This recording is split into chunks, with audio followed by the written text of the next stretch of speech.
Dans la première capsule, nous avons survolé les différents types de dessins techniques. Le choix du type de dessin technique dépend des renseignements que le concepteur cherche à nous communiquer.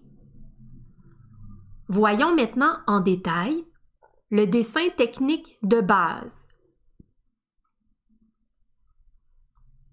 Dans un premier temps, établissons les différences entre le croquis et le dessin technique de base.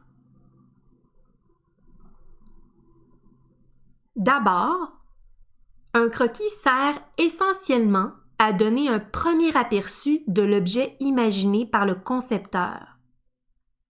Il ne s'agit pas d'un dessin technique puisqu'il n'est régi par aucune règle d'exécution.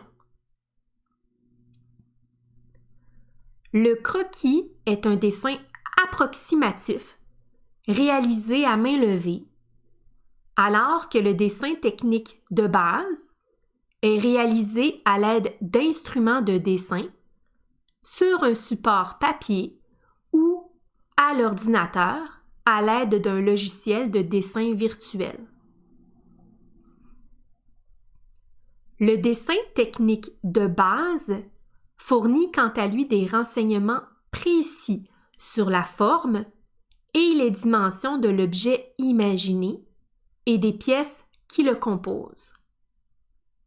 Ce type de dessin fournit des renseignements essentiels qui guideront l'usinage et l'assemblage de chacune des pièces qui composeront l'objet. On présente ici 3 instruments de dessin utilisés en dessin technique, soit le compas, qui sert à tracer des cercles, la règle, qui sert à tracer des droites, et le rapporteur d'angle, qui sert à mesurer les angles entre 2 droites. Il existe d'autres outils qui vous seront présentés dans la prochaine diapositive. Un dessin technique de base doit être réalisé avec précision. Les formes dessinées doivent représenter fidèlement celles de l'objet que l'on veut créer. Les dimensions des formes dessinées doivent être exactes et respecter l'échelle. L'échelle est un rapport entre les dimensions d'un objet dessiné et les dimensions réelles de l'objet. Par exemple, si l'échelle est de 2 pour 1, cela signifie que l'objet dessiné a été agrandi d'un facteur 2 par rapport à l'objet réel. L'échelle est une notion que j'approfondirai dans la 4e capsule. Voyons maintenant comment illustrer précisément un objet technique. L'ensemble des lignes que tu dois tracer pour réaliser le dessin technique de base s'appelle lignes de construction.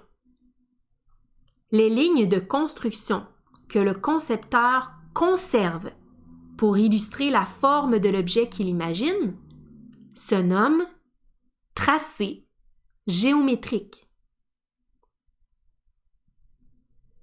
Ici, pour reproduire parfaitement la forme du manche d'une spatule, le concepteur a dû tracer plusieurs lignes de construction pour se guider. Nous pouvons notamment observer le dessin de 3 cercles et de 4 droites. Le concepteur a par la suite foncé le contour des formes qu'il juge utile de préserver pour illustrer la forme du manche de la spatule qu'il imagine. le contour des formes qui a été conservé par le concepteur forme le tracé géométrique. Les autres lignes de construction ayant guidé le concepteur dans la réalisation de son dessin ont été effacées. J'attire votre attention sur les 3 droites discontinues ayant guidé le concepteur dans la réalisation de son dessin. La droite verticale a servi à aligner le petit cercle avec les 2 autres cercles.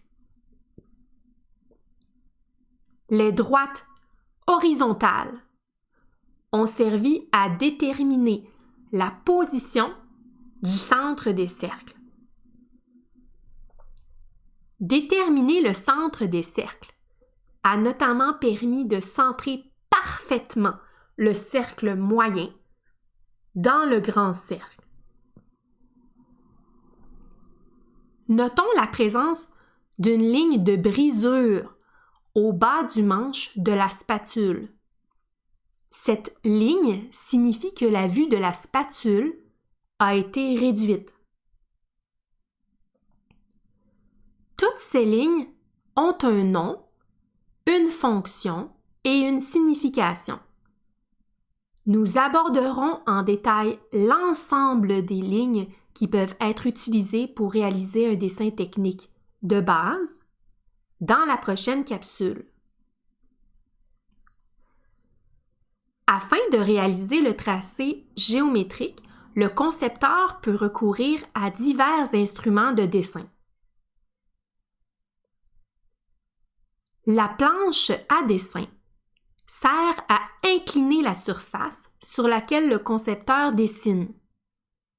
Elle améliore ainsi la posture du concepteur à l'œuvre. Le T sert à tracer des droites parallèles les unes aux autres. La feuille sert de support au dessin manuel.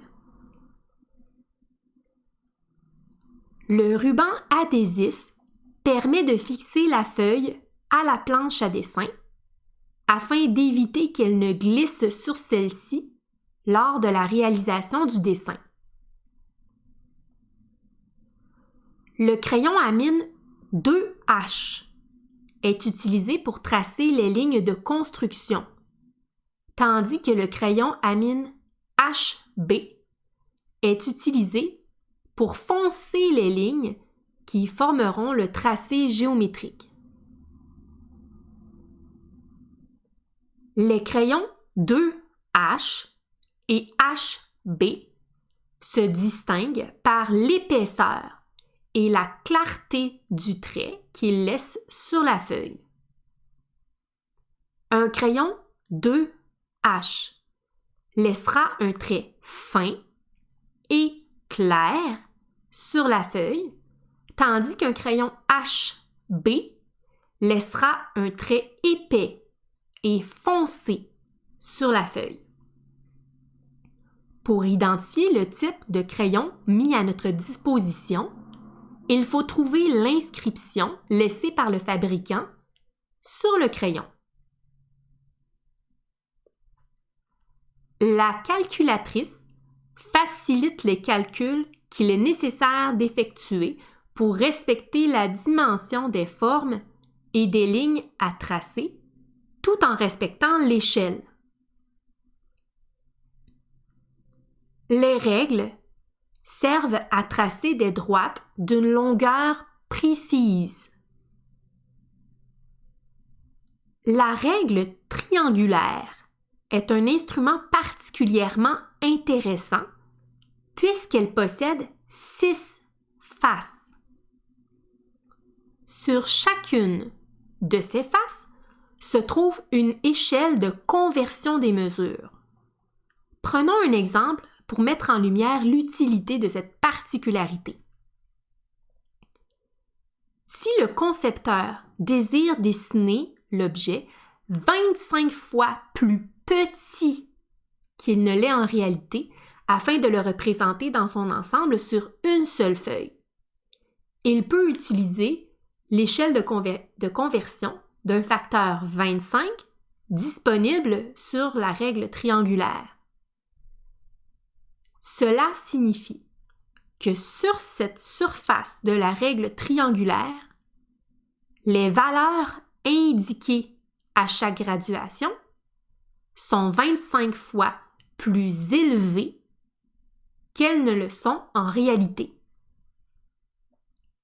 Sans effectuer de calcul, le concepteur pourra alors facilement représenter l'objet dans son ensemble, sur une seule feuille, en respectant ses dimensions réduites d'un facteur 25 sur le papier.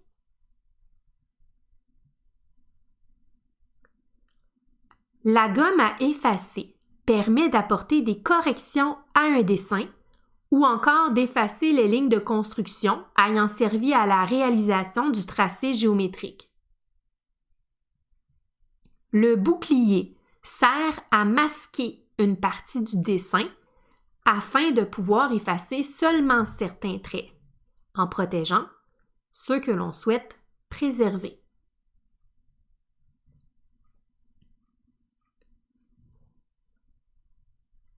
L'équerre de 45 degrés sert à tracer des droites obliques selon un angle de 45 degrés, tandis que l'équerre de 30 et 60 degrés sert à tracer des droites obliques selon un angle de 30 ou de 60 degrés. Ces équerres peuvent aussi servir à tracer des droites perpendiculaires les unes aux autres, puisqu'elles possèdent toutes deux un angle droit. Voyons de plus près les deux types d'équerres. Une équerre de 45 degrés correspond à un triangle rectangle isocèle. Elle possède un angle droit et deux angles isométriques de 45 degrés. Une équerre de 30 et 60 degrés correspond à un triangle rectangle scalène. Elle possède un angle droit et deux angles aigus, respectivement de 30 et de 60 degrés. Enfin, le gabarit de cercle et le compas servent à tracer des cercles de diamètre précis. Sur le gabarit, le diamètre des cercles est exprimé en millimètres. Pour tracer un cercle avec le compas, il faut d'abord ajuster la distance entre la pointe et la mine du compas. Attention, la distance choisie correspondra au rayon du cercle et non au diamètre. Il est préférable d'utiliser le gabarit de cercle pour tracer des cercles de petit diamètre et d'utiliser le compas lorsque le diamètre des cercles disponibles sur le gabarit s'avère trop petit pour le cercle que l'on désire tracer. Nous venons de terminer de consulter le répertoire non exhaustif des outils utiles à la réalisation d'un tracé géométrique. Vous devriez être en mesure de mieux choisir les instruments utiles à la réalisation de vos tracés géométriques. Voyons de plus près le dessin technique de base réalisé ci-bas. On peut lire sur ce dessin que ces deux droites forment un angle de 45 degrés. L'instrument qu'il serait alors approprié d'utiliser pour tracer une de ces droites est l'équerre de 45 degrés. Pour tracer le cercle qui figure sur le dessin, il serait nécessaire d'utiliser un gabarit de cercle ou un compas. En observant attentivement le dessin, nous pouvons remarquer des différences d'épaisseur et de clarté entre certains traits. Les traits fins et clairs ont été tracés à l'aide d'un crayon à mine 2H, alors que les traits épais et foncés ont été tracés à l'aide d'un crayon à mine HB. Dans la partie inférieure d'un dessin technique se trouve le cartouche. Un cartouche présente généralement les renseignements suivants. Le nom du concepteur, le titre donné au dessin technique, la date à laquelle le dessin a été réalisé, puis l'échelle. Ceci complète la deuxième capsule portant sur le tracé géométrique. Je vous invite à visionner la troisième vidéo portant sur l'ensemble des lignes qui peuvent être utilisées pour réaliser un dessin technique de base. À bientôt!